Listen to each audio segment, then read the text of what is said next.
A dream is the untangible expectation of one's reality. It differs from a vision in that everyone has a vision that is attainable to their day-to-day.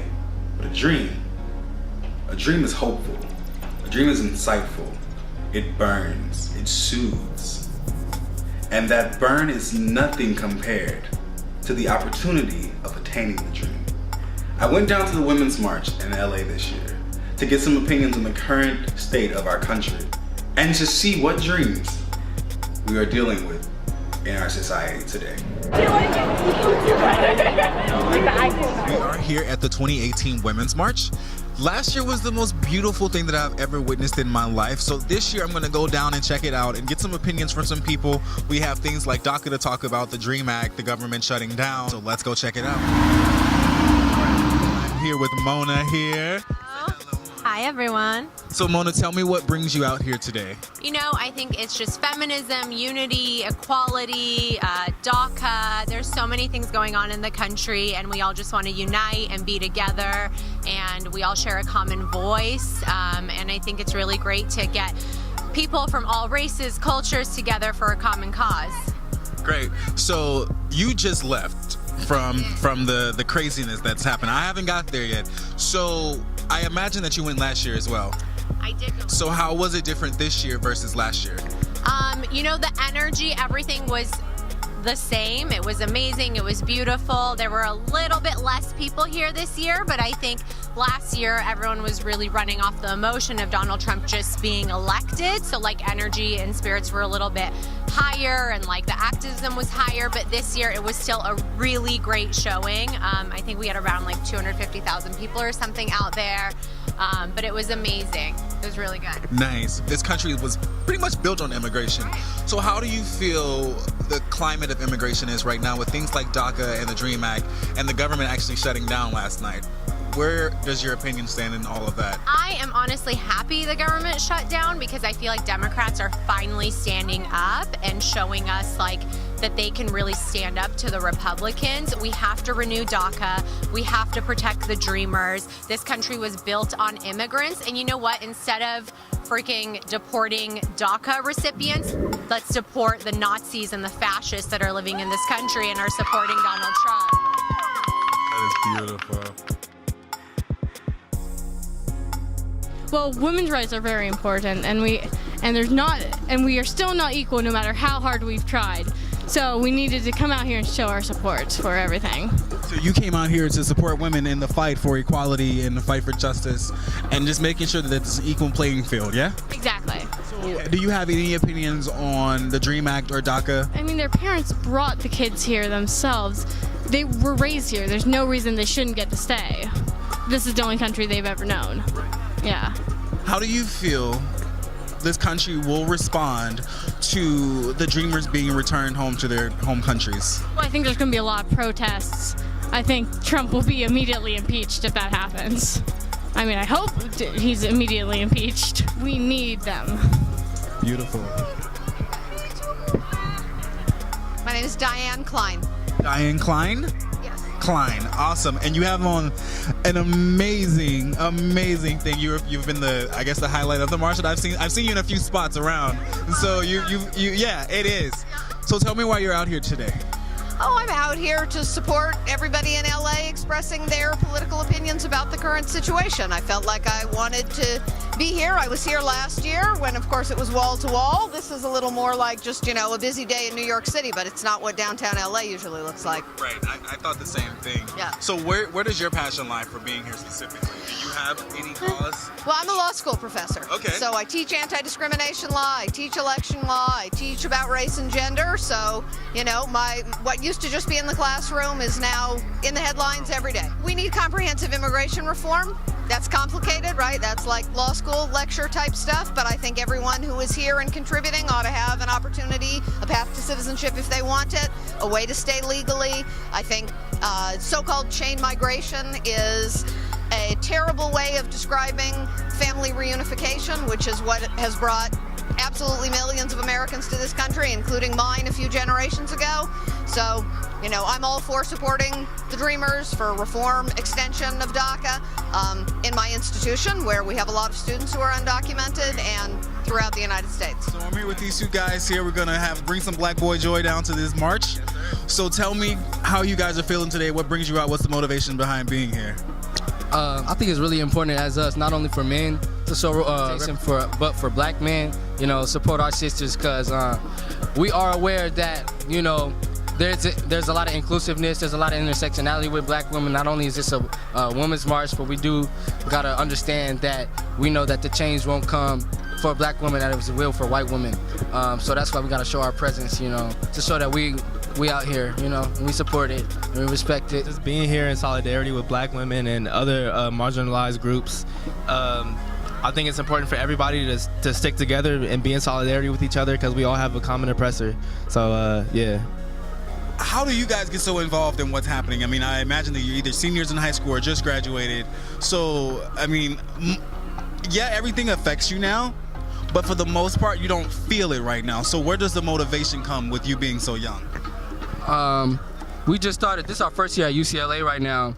But I'll say for me, a lot of motivation. I've been protesting, and I've been kind of in the activist social justice movement at a very young age. I was leading protests around LA and Pasadena when I was like 15. So this is something I've always kind of been exposed to. I've seen a lot of issues regarding race, class, gender, socioeconomic status, so a lot of that in my cities growing up. So I've always been one to kind of be involved in it. I got started with being an activist in high school with I think it was a Michael Brown shooting. That just got me started and made me angry, made me want to do something, and then exposed me to all these other issues. And yeah, now I'm here.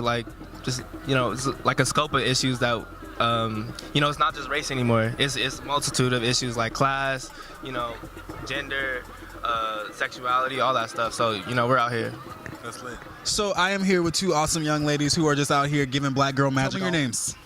Marta Kiros. And yours? My name is Jocelyn Hudson. Nice. So tell me why you all are out here today. I feel like it's very important for Black girls to represent ourselves in spaces like these and make sure that everyone knows that our voices also matter, and that this is not a march only for white women. This is a march for every type of woman. And I think it's just really important for them to know that there's differences in what we struggle with, and we need to be here to voice that. Beautiful. And you? I was also going to say that yes, Black women definitely need to represent in these spaces. I think it's super, super important, just to show that this is about the unity of all women. We're fighting for all women's rights. It's not just about one kind of woman. So I think that it's very important that a lot of marginalized people come out. There's women of color, there's trans women here, and I think that's super important. That's super important for this movement. Now, the big thing is the Me Too campaign and the Time's Up.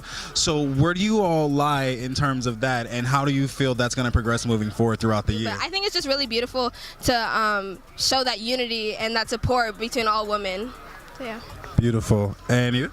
Yeah, I think it's super empowering and important that so many women are coming out and telling their stories about sexual assault and sexual misconduct. I think it's important that we know that it's so much more common than we may have thought in the past years. No woman is alone. We've all experienced it to some degree. And I think it's super empowering just to build that community among women and to just come together and say, we've experienced this. It's time to come together. It's time to do something about it. We need to start dialogue. So tell me your name. Manuel. Manuel? Yeah. Awesome. Where are you from? I was originally born in Peru, but I was raised in Inglewood. Inglewood? Yeah. Cool. So tell me what brings you out here to this march today. Well, I like having a voice. I like people that have a voice and are able to express how they feel. And I feel like bringing my sister here is very constructive. She pushed me to come here too. I brought her last year, and I've always loved people that say how they feel and explain how they feel, and have a voice, especially in these hard times. Yeah. So do you feel any different from this year in comparison to last year? I think I still don't like the president at all, but I feel like people are slowly just I feel like they're getting used to the bad times and aren't talking about it anymore. So I feel like even this once a year, I think it's very helpful and constructive, for people to at least keep knowing what's going on. Do you remember when you first got to this country, and how would you feel when you first saw this new land, and can you just take me to that moment? Yeah. Well, when you get here, you're full of hope, because I came here when I was 7, so you start school and you're full of hope, but once you start to know the racism behind it, the sexism behind everything, and just it's great that you have these opportunities, but it also sucks that there's also this glass ceiling that a lot of women still suffer from, or like a lot of things that people of color still suffer through, police brutality, that type of stuff, The dreamers out here in this country who are basically here to live their best life, who follow the rules, who complied with everything, and now their immigration status is being threatened. Take me into the mindset of that. I think it is definitely like scary times right now, because we're all at a limbo. Like, we don't really know if we're gonna be here, we're not gonna be here. But ultimately, I'd say for the people watching, like, just keep fighting, keep doing what you have to do, like keep going to school, keep working, because ultimately that's what's gonna feed you and that's what's gonna ultimately help you out. Like, we could do these marches and it's fine, but ultimately we don't really have a say into that unless we actually want to do something. So I feel like we might actually be able to do something if we actually work, and we might study and just do great things later on in the future. But this is one step. It's a great step. So let's start there. My name is Candice. Candice, and your name is? Ali. Ali. So Candice and Ali, tell me why you're out here today. Last year we were part of the organizing team for Women's March LA. We worked on social media, but this year we decided to just come as like bystanders and be within the crowd and like really enjoy the march. And really, like, our motto is supporting intersectional feminism and rights for all. So we really wanted to come out and just show solidarity and kind of do our thing. So. So, and with you having organized last year, what differences do you see this year? It was more like a festival, I guess, like a celebration. Like, we came this far, let's still continue this, but let's also celebrate how far we came, and hopefully let's continue this movement. So where do you think, in comparison to a year ago, what do you think feminism stands today versus an exact year ago to today? It's probably a Candice question. Well, I feel like last year people didn't really call themselves feminists. They were sort of afraid to use the word. But now this year people are actually saying that they're a feminist, because it's like, I guess I don't want to say it became trendy, but it, in some ways I do feel weird when people say it's trendy, but I think trends do help people. At least it brings awareness, lets you like start a conversation. But hopefully it continues being a thing where people are proud to be feminists, but like an intersectional feminist, and make sure you have all women and everyone involved and not just think about yourself. Right. Do you think that this is gonna stay a trend, or do you think this is a new way of life? I think it's definitely a new way of life. I mean, like, as a white woman, it's caused me to really learn, like, what is intersectionality and what does it mean to use my voice in a way that helps amplify women of color, trans people, immigrants' voices. I mean, I feel like that's my job now. Like, I can't give it up now. We're making progress in a lot of ways, so. Beautiful. I feel the same way. Like, same way. It's my way of life. It's how we're living, and I think everyone should do the same. I have great hopes for feminism. I consider myself a feminist. So, I mean, I love to see this happening. I'm sure it's happening around the world as it did last year, and I would like to see the momentum keep going. So, I do believe that momentum will keep going. This country was built on the dream of someone else, and it is imperative that we keep that dream alive. I asked some of my friends on the Women's March what their dreams were, and these were some of their responses. Well, I hope that everyone becomes equal in the future. Women, LGBT, everything. It's equality in general. Yeah. Immigrants, everyone, yeah. Have the space and have the power to be able to really bring light to minorities, especially. That's where my passion lies, with like my people, minorities, women, any type of people who have faced oppression. So I just want to change the world and like help people who have been forgotten, left behind. It'd be greatest for us to acknowledge, not just to eliminate it, but we need to acknowledge that it's happening first, because there's a lot of people who feel like these things don't directly impact them or affect them, or that are not going on right now. So I feel like the first step to even getting to steps of eliminating these oppression that we have is to acknowledge it, because without acknowledging and with the ignorance to it, you're perpetuating the issue.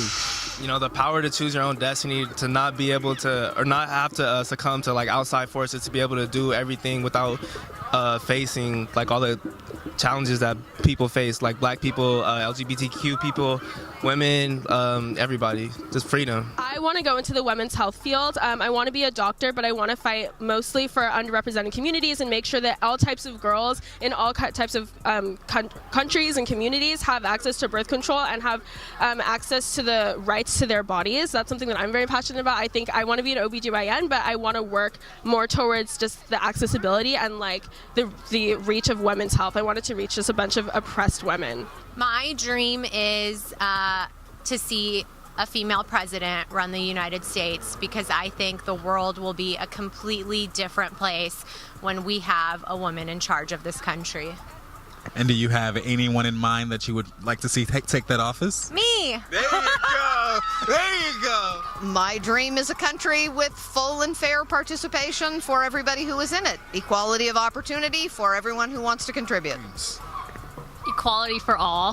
That's literally my dream. Just I want everyone to be respected and have equality. Like I said, just amplifying as many women's voices and stories as possible. I mean, last year being one of the organizers and working on the social media team, we really had that opportunity. So just to continue to do that for as long as I can. That is awesome. Well, thank you for speaking with me, and enjoy your march. Thank you. Speak to different people and be able to talk like whatever I want to do. Ultimately, I want to get into radio, production. Like I want to do a bunch of things, and I don't see this as an obstacle. I just see it as something that I'm gonna break through and just do. The dreamers in this country are here to stay. We're here to fight.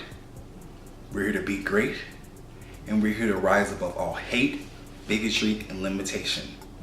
This has been Keenan Rashad with the very first episode of LA Flow.